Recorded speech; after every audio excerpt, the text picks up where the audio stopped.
The Vergas Show is brought to you by Spanky Stone Hearth, casual fine dining on beautiful Rose Lake. Vergas State Bank, your locally owned community full-service bank. Vergas Event Center for gatherings large or small, including weddings. Vergas Liquor Store, where all the profits profit Vergas. Make the right call. Call Hanson's, the most trusted name in plumbing and heating. Hi, welcome to the Vergas Show. I'm Sherry Hanson. Thanks for joining me again. I'm with Julie Bruhn, and we are on the second segment of Gordon's Butter and Dairy Museum. If you have not been down here and you have any interest at all in the dairy industry, maybe you grew up on a farm, maybe you just know somebody that did, it's just a treasure in the lower level of the bank that you're going to want to come down and see. Julie helped curate it, Julie helped collect it, and Julie listened to many stories of all of it, her and her family. Mm-hmm. And so it's kind of fun to just be honoring your dad's memory this way. Oh, he would love this. He would just love the fact that we are showing off what he had such a passion for collecting. Mm-hmm. And so he actually had a book made on it. And so if you're ever in the Butter Museum or anytime you can want to come to the Butter Museum, you just come during bank hours and we'll let you come on down here and just take your time and just look at everything. There's Vergas butter boxes from when the Vergas Creamery was here, so it's just really fun.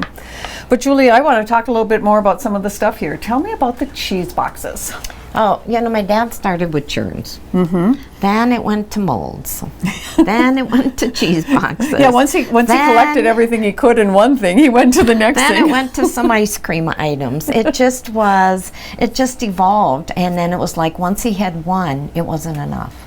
Right. Then he wanted to find the next unusual one, and he'd do research of, the different, the companies that had them, and if they were still around, and the time frames. And he just started digging in, and he goes, "Well, I got to have this one. I want to find this one."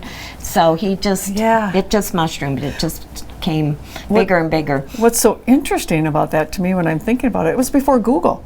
I mean, how was, he was getting his information way before he had that instant, activity of eBay and Google and being able to find it. He did a lot of talking to people, and when I did an open house during Looney Days, and people came, and I think that is almost the most fun part of this is people came and told stories about on a dairy farm and about my dad. Or they'll point to something. Oh, I used that. It was just fun to kind of bring some of that back.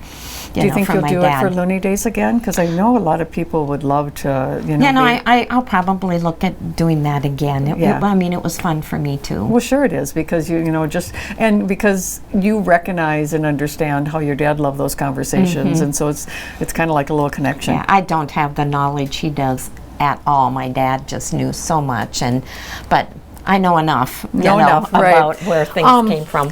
Butter boxes, these are the ones that were used in the Vergas Creamery, right? Yes, and we have several, so we keep putting them together and people can take them.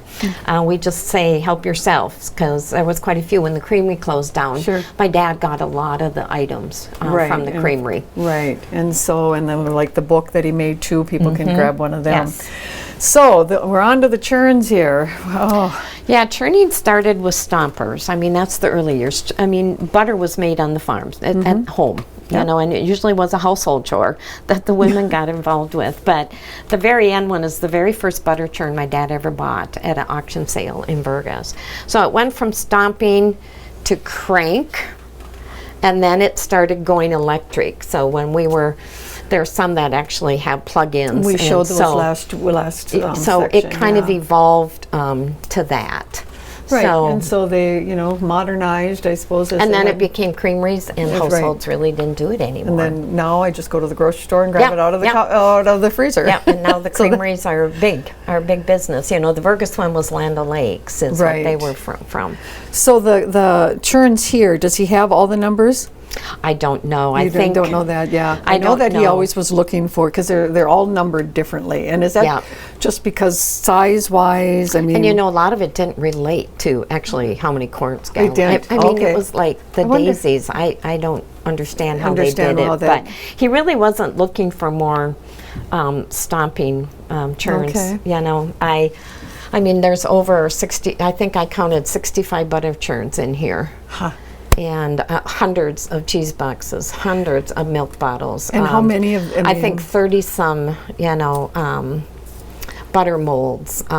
I think there was close to 30 separators, cream separators. And like you said, it started in his home, and then he just had stuff Then everywhere. it And then in scattered '89, he started the museum Yeah, down here. yeah, and it so was the summer. And then I remember too, when we ran out of room in this area, how he had to add a actual extra area. So Yeah, we're he going to took walk another that way. storage room away. The other fun thing, if you come down to the Butter and Dairy Museum, he always loved memorabilia, and so there's all sorts of information about the bank robbery, which I remember very clear. I was part of it, not the robber. And then he's also got so much fun information about the building of our iconic loon, and so you can take some time and you can look at that too, and it preserves history. It's just pretty cool. Yeah, there's no doubt about that. So this is where you pick up your book, and you're going to be able to grab that. And you mentioned Norman Hansen a few times, and so Yes. that's pretty cool. Yeah, he was he was the creamery manager at the time, and then he became a federal inspector, and then he gave his tools to the museum, how he inspected the creamery butter. I was actually here the day that his family brought those in after he passed, and I mean, your dad, it was just like he was being given the greatest gift. It was pretty cool. Yeah, he had to put it in the whole box Yeah, and kind of pretty cover it interesting. up and make sure that it was stayed in preserved. good spec. Yeah. Yeah, it stayed nice. And then these were always very special too. They were in the special glass case, the dome. But I mean, those were like families that had maybe were a little bit more affluent, and that's what they would present on their table when they would have family, I suppose. Yeah, And- you don't see that anymore either. No. They would have their beautiful butter mold with the beautiful design on top, and they would put them in the dome butter dish and serve it that way.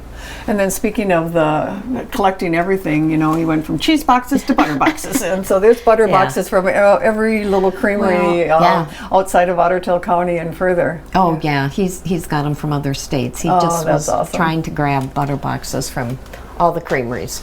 Now, Land O'Lakes, obviously you mentioned that they were the first creamery around, and so that got to be a big thing for him too. He had a good connection with them. Yeah, he has a lot of Land O'Lake items that, like De La Velle, he couldn't get enough of, and I think Land O'Lakes became to be that way too. He really wanted everything, and they put out an annual Christmas ornament, and we're missing one, so we're missing the 1991, and they would put out a Land O'Lakes pewter Christmas ornament every year and dated. So, So their customers that they were out on the route would get those, and then they would bring them into your dad, and and a lot of these were given to him, and so, so that, we're gonna so this is a track shout out. down on 1991. Yeah, if anybody has that 91, you're interested in that.